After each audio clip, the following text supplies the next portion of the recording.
जय हिंद मेरे प्यारे साथियों। अगर आप सरकारी नौकरी की तैयारी करते हो और आप एग्ज़ाम देने के लिए फॉर्म भी अप्लाई कर चुके हो या फॉर्म अप्लाई करना चाहते हो, तो आज आपके लिए बहुत अच्छा मौका है।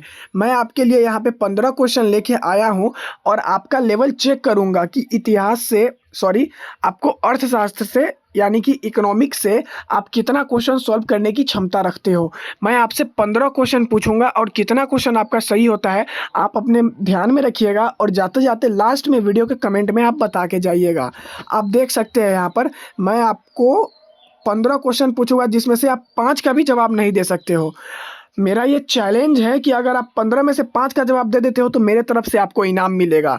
सरकारी नौकरी की तैयारी करते हो तो 15 में से 5 का जवाब देकर दिखाओ। तो आइए क्वेश्चन देखते हैं। तो क्वेश्चन नंबर 1 कहता है निम्नलिखित में से किसे राष्ट्रीय आय के संदर्भ में गतिविधि के स्तर का मुख्य निर्धारक माना जाता है। तो राष्ट्रीय आय के संदर्भ में प्राप्त निवेश को मुख्य निर्धारक माना जाता है। ऑप्शन नंबर बी बिल्कुल करेक्ट हो जाएगा। तो यहाँ पर मैंने जैसे आंसर भी बताया तो मैं हर क्वेश्चन के एंड में आंसर बता दिया करूँगा, लेकिन आप खुद आंसर देने का कोशिश करना और जितना सही होता है आप कमेंट बॉक्स में बता के जाना। वैसे मुझे पता चलेगा कि मेरे क्लास में सबसे इंटेलिजेंट स्टूडेंट कौन सा है। तो आइए क्वेश्चन नंबर 2 देखते हैं। एक वर्ष में किसी देश के निवासियों और शेष विश्व के बीच संपन्न सभी आर्थिक लेनदेन का व्यवस्थित रिकॉर्ड क्या कहलाता है। तो यहाँ पर बात किया जा रहा है किसी देश के निवासियों और शेष विश्व के बीच संपन्न सभी व्यवस्थित रिकॉर्ड को यहाँ पर भुगतान संतुलन कहा जाता है, यानी कि बैलेंस ऑफ पेमेंट कहा जाता है। ऑप्शन नंबर बी बिल्कुल करेक्ट हो जाएगा। नेक्स्ट क्वेश्चन देखते हैं। जो संपूर्ण समुदाय, चाहे वह एक राष्ट्र हो, एक क्षेत्र हो या संपूर्ण विश्व हो, यानी कि यहाँ पे पूरे संपूर्ण विश्व की चर्चा की गई है, उसकी अर्थव्यवस्था के प्रदर्शन, संरचना और व्यवहार से संबंधित क्या है। तो यहाँ पर अपना बिल्कुल करेक्ट जवाब समष्टि अर्थशास्त्र हो जाएगा, क्योंकि यहाँ पर देखिए बात क्या की गई है, संपूर्ण विश्व की अर्थव्यवस्था। तो समष्टि अर्थशास्त्र यानी कि मैक्रो इकोनॉमिक्स बिल्कुल करेक्ट हो जाएगा। C will be the correct answer. Next question, निम्नलिखित में से कौन अमीरों की तुलना में गरीबों पर यानी कि संसाधन के सापेक्ष यानी कि संसाधन की बात किया गया है अधिक बोझ डालता है। तो अमीरों की तुलना में गरीबों पर अधिक बोझ डालता है। तो ये प्रतिगामी कर हो जाएगा, यानी कि जब प्रगति होता है। तो मैं आपको एग्जाम्पल के तौर पे समझाता हूँ। अगर किसी का आय यहाँ पे 500 रुपया है और वही किसी का आय 400 रुपया है, तो अधिक यहाँ पे इसको देना होगा कर, इसको नहीं। तो ऑप्शन नंबर यहाँ पे बी बिल्कुल करेक्ट हो जाएगा। तो अगला क्वेश्चन देखते हैं अपना। माइक्रो इकोनॉमिक्स के संदर्भ में फिलिप्स वक्र डैश के दरों के बीच एक संबंध है। तो फिलिप्स वक्र क्या दर्शाता है, आपको याद रखना है। फिलिप्स वक्र बेरोजगारी और मुद्रास्फीति यानी कि बेरोजगारी और बढ़ती महंगाई को दिखाता है फिलिप्स वक्र। ऑप्शन नंबर बी बिल्कुल करेक्ट हो जाएगा। आगे बढ़ते हैं। निम्नलिखित में से किसका प्रयोग बहुत अधिक धन के पीछे बहुत कम सामान के स्थिति के लिए किया जाता है। यहाँ पर देखिए क्वेश्चन क्या कहता है, पहले आप क्वेश्चन समझा कीजिए, क्योंकि इकोनॉमिक्स ही एक ऐसा विषय है जो हम अपने आस पास के समाज को देख के सीखा जा सकता है। तो बहुत अधिक धन यानी कि बहुत ज़्यादा रुपया के पीछे बहुत कम सामान, यानी कि ज़्यादा रुपया पे करके बहुत कम सामान मिल रहा है, ऐसी स्थिति को क्या कहा जाता है।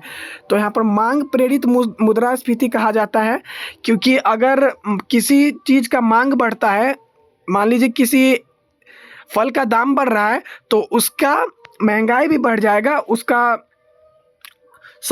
किसी फल का यहाँ पर मान लीजिए मांग बढ़ रहा है तो उसका कीमत भी बढ़ जाएगा। तो यही बात तो यहाँ पर बता रहा है, मांग बढ़ने से जो मुद्रास्फीति हो वो बहुत अधिक धन के लिए बहुत कम सामान है। ऑप्शन नंबर ए यहाँ पे बिल्कुल करेक्ट हो जाएगा। अगला क्वेश्चन देखते हैं। निम्नलिखित में से कौन भूमि संसाधन के अंतर्गत नहीं आता है।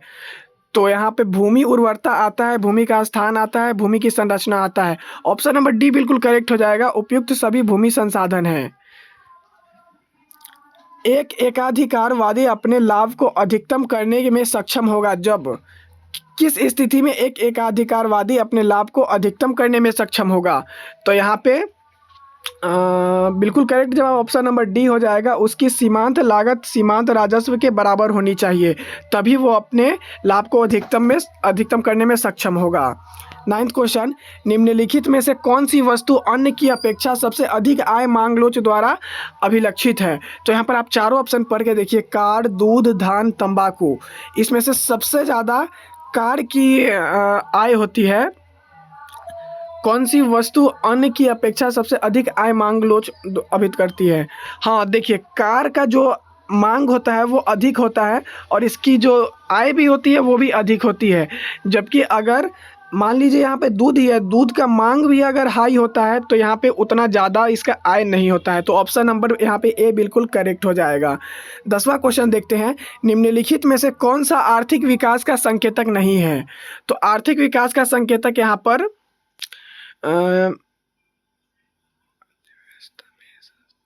यहाँ पर ऑप्शन नंबर डी बिल्कुल करेक्ट हो जाएगा। अर्थव्यवस्था में संस्थागत परिवर्तन यहाँ पर आर्थिक विकास का संकेतक नहीं है। ऑप्शन नंबर डी बिल्कुल करेक्ट हो जाएगा। तो दोस्तों मैंने अभी फिलहाल आपको 10 क्वेश्चन कंप्लीट कराया है। चैनल को सब्सक्राइब कर लीजिएगा और वीडियो को लाइक कर दीजिएगा। अगला 11वां क्वेश्चन देखते हैं, निम्नलिखित में से किसे लॉरेंज वक्र द्वारा दर्शाया जाता है? तो लॉरेंज वक्र द्वारा यहाँ पर सिर्फ आय वितरण को द्वारा दर्शाया जाता है। Option number B will be the correct answer. किसी देश की प्रति व्यक्ति आय राष्ट्रीय आय को निम्नलिखित में से किससे विभाजित करके प्राप्त किया जाता है? तो यहाँ पे देश की कुल जनसंख्या में भाग देके प्राप्त किया जाता है, यानी कि प्रति व्यक्ति आय बटा देश की कुल यहाँ पर किसी देश की प्रति व्यक्ति आय राष्ट्रीय आय को निम्नलिखित में से किसे विभाजित करके प्राप्त किया जाता है? तो राष्ट्रीय आय बटा देश की कुल जनसंख्या को प्राप्त करके प्राप्त किया जाता है। निम्नलिखित में से कौन सा मंत्रालय भारत में सकल घरेलू उत्पाद यानी कि जीडीपी गणना के लिए जिम्मेवार है? तो जीडीपी का गणना केंद्रीय सांख्यिकी और कार्यक्रम कार्यालय मंत्रालय द्वारा किया जाता है, यानी कि NSO national statistical programme office NSOPO द्वारा किया जाता है। सॉरी यहाँ पर पीएस होगा, एनएसओपीएस। निम्नलिखित में से कौन सी गतिविधि आपूर्ति वक्र के अनुदिश होती है? तो आपूर्ति वक्र के अनुदिश यहाँ पे आपूर्ति का संकुचक, आपूर्ति का विस्तार, वक्र आपूर्ति, यहाँ पर वक्र आपूर्ति बिल्कुल करेक्ट हो जाएगा। Option number A will be the correct answer. तो आज के सेशन का सबसे लास्ट क्वेश्चन यहाँ पर देखते हैं।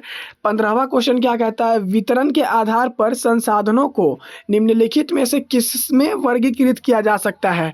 तो वितरण यानी कि बांटने के आधार पर संसाधनों को सर्वव्यापी संसाधन पर विभाजित किया जा सकता है। ऑप्शन नंबर बी बिल्कुल करेक्ट हो जाएगा। तो यहाँ पे मैंने आपको 15 क्वेश्चन कंप्लीट करा दिए। मिलेंगे किसी नए वीडियो में। अपना जो स्कोर है वो कमेंट में बता के जाइएगा और चैनल पर नए हैं तो सब्सक्राइब कर लीजिएगा। मिलेंगे किसी नए वीडियो में, तब तक के लिए तैयारी करते रहिए। जय हिंद साथियों।